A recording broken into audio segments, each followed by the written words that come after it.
Athletes, researchers and community heroes headline this year's Australia Day Honours Roll for recognition in the Order of Australia. More women have been acknowledged this year than ever before, in a field of more than 700 extraordinary Australians. Appointment to the Order of Australia is the nation's highest civilian honour, awarded for outstanding contributions to the community, whether it be on the sporting field, in the lab or on the front line of a crisis. Those crises include the pandemic. 58 Australians added to the COVID honour roll for their contributions, among them former Chief Scientist Dr Alan Finkel. It was arguably the most extraordinary year of my life. The Health Minister had some questions that he directed at me that I couldn't answer. Being made a companion of the Order, Dr Finkel hopes his work will inspire the next generation of curious minds. We want some of those kids to go on to become the scientists and architects and engineers and doctors and veterinarians of the future, but we want every kid to have sufficient basic understanding to appreciate and enjoy the world around them. My vision is to help eliminate serious infectious diseases, particularly in children. Vaccine researcher Professor Helen Marshall spearheaded the world's largest study on meningococcal B before turning her attention to guide South Australia's pandemic response. People now have a much better understanding of vaccines and immunisation and how they work, and I think that's really important and adds to that level of confidence. For a lot of the population, it's quite easy to get a vaccine, but for a small proportion, it's not. And so I'm really hoping that's where we can focus down to improve our immunisation rates even further.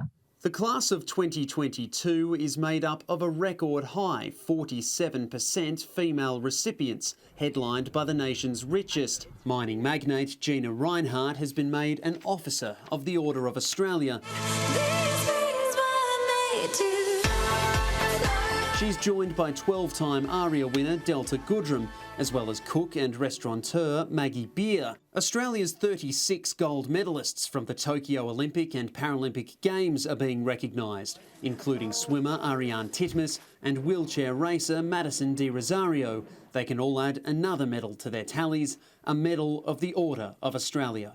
20% of Australians, have a disability. And, I remember growing up as a kid with a disability. And, when it came time to try and find, casual jobs in high school, I couldn't think of a single job where I had seen a person that looked like me actually working. And so it's a huge privilege to be an Australian Paralympian and to be able to use my platform to kind of create and help shape that narrative. Basketballer Paddy Mills and Formula One driver Daniel Ricciardo have been made members of the Order. Man, this is the world expert at shoeies. While Matilda's captain Sam Kerr has another reason to celebrate, receiving an OAM. From sporting heroes to community leaders, former Commissioner of the New South Wales Rural Fire Service Shane Fitzsimmons has been made an Officer of the Order for a lifetime of service to emergency response. I feel very humbled to receive an award like this, an honour like this, knowing that it's come about because at a young age, as a teenager, I sought to join a volunteer organisation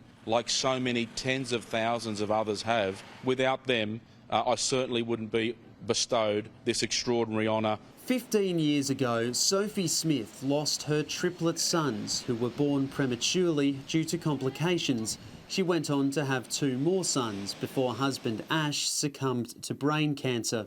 Today, Sophie leads their family foundation, Running for Premature Babies, which has raised over $4 million and helped more than 6,000 families.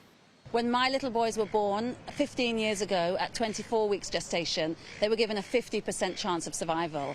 And today, 15 years later, especially with the new equipment that our charity has been able to provide, premature babies born at the same gestation will have a 75% chance of survival. From the pinnacle of business to the heart of our communities, these are some of the 732 Australians recognised for their service in the Order's General Division this Australia Day. Cameron Redden, Sky News.